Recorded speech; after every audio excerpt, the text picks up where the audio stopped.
Thank you so much, Pyra. A lot to talk about, so let's dive straight into it. Picks and bans, just going to say it first, pick Nami. But outside of that, a whole lot of interesting stuff, Elias. Yes, we saw the Olaf come out, which was quite interesting. But what Deficio and I talked a lot about during this game was, wow, it does appear that Vitality have pretty much read Origen like a book. They knew exactly what Origen were going to pick.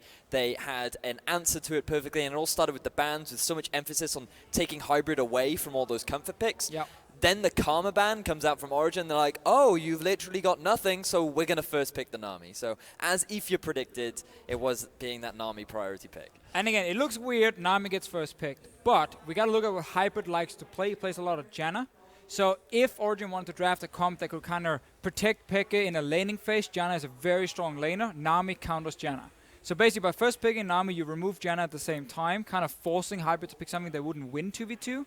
We knew, or we expected, Peke to run like utility AD carries and don't like put him on a main carry pick. So he gets a Sivir, opens up again for this Vayne also to come in from Reje, and suddenly you have a setup where if it's standard lanes, it actually heavily benefits Vitality because they win the 2v2 and they win the 1v1 with the Olaf pick.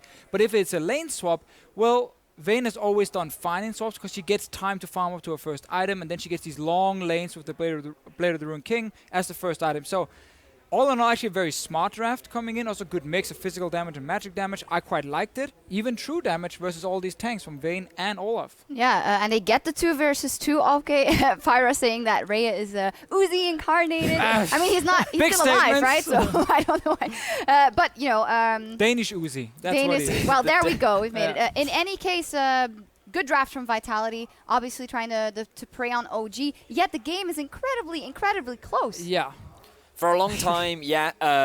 I was being quite optimistic, like, hey, look, Peke's winning on farm. This is great for Peke. And it's just like, yeah, but it's a Vayne getting free farm. I mean, the longer this game goes on, the worse that Vayne is going to get. And as you saw in the late game team fights, that Vayne was quite the terror. But more focused more into early games. Yes, it was a pretty slow start.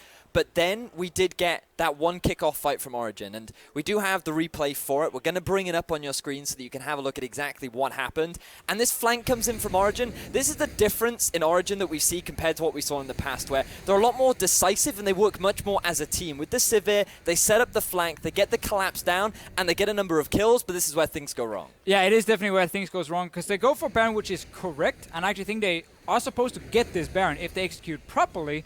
But the problem is that obviously Peke has no flash at this point, and now Origen is like very split up in what they want to do. Some people want to run out and disengage, and then suddenly you leave Peke behind at the Baron taking damage, and Cabochard is like, oh, that's a free kill. I mean, that's super easy. Yeah.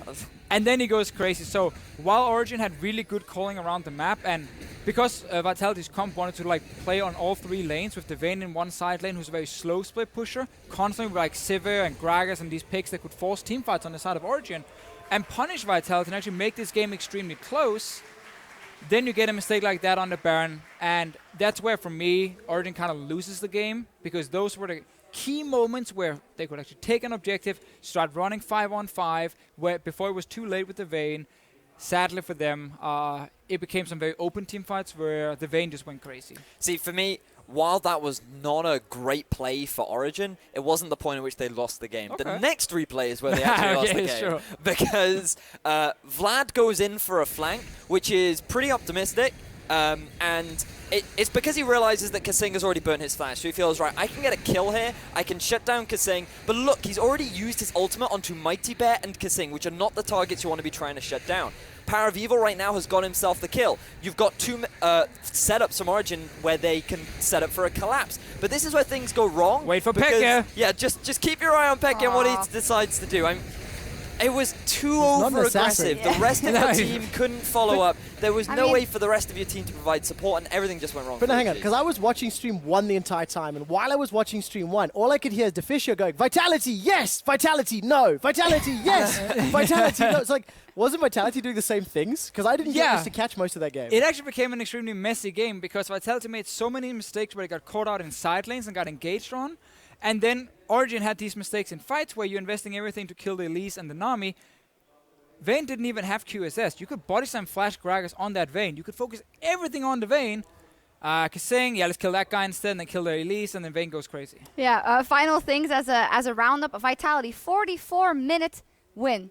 Slowest average wins in the league last week. They are still holding through to that. And Vedius, you just wanted to say that even with all that, OG look better. Yeah, they just looked more like a well-rounded team. We were talking to some of the players backstage, and they just said, when we asked them how are you feeling about this week with Peke as an AD carry, we're feeling better. Surprisingly, we actually feel better. The team just feels happier and better right now. Yeah, and Game 2 is going to be bonkers as well. Player of the game is still something we have to announce. Cabochard in this one for Vitality. Obviously, that fantastic Olaf play at the Baron. Yeah, obviously, Baron play was important. Overall, just a lot of pressure in these fights. And also, he's built. So it's an Olaf. He had Ghost. He had, obviously, Righteous Glory in there. He had Deadman's Plate as well with the movement speed. And he had Nami passive. He had Nami passive. I forgot that one. He had that one. Almost as useless as Cloud Drake. He then TPs in as well. He also had one Cloud Drake. He did have one Cloud Drake. And then he Together. TPs in. He TPs in with Home Guard. I've never seen that fast of an Olaf, just rushing straight for the backline. Didn't even get the kill. It doesn't matter. No, It looked it fun. doesn't matter. It looked fun. Style points. Yes. However, Trevor, you mentioned it already. You were taking a look at EULCS 1 Giants versus H2K. How did that turn out, game 1? Really fun game. So you got your Nami first pick from Stream 2. Stream 1, Ashe managed to pop in. Freeze played it, had a very good game. Also, Zyra showed her face for H2K. Jankos got first blooded early. Giants had a couple team fights, but at the end of the game, H2K were just in charge. I like the change in terms of their approach. Twisted Fate mid, Ashe ADC, Zyra support. Pick 'em. They had the tools to force objectives. They did that. They beat Giants in team fights. Took 41 minutes, right? It was close. It was action-packed.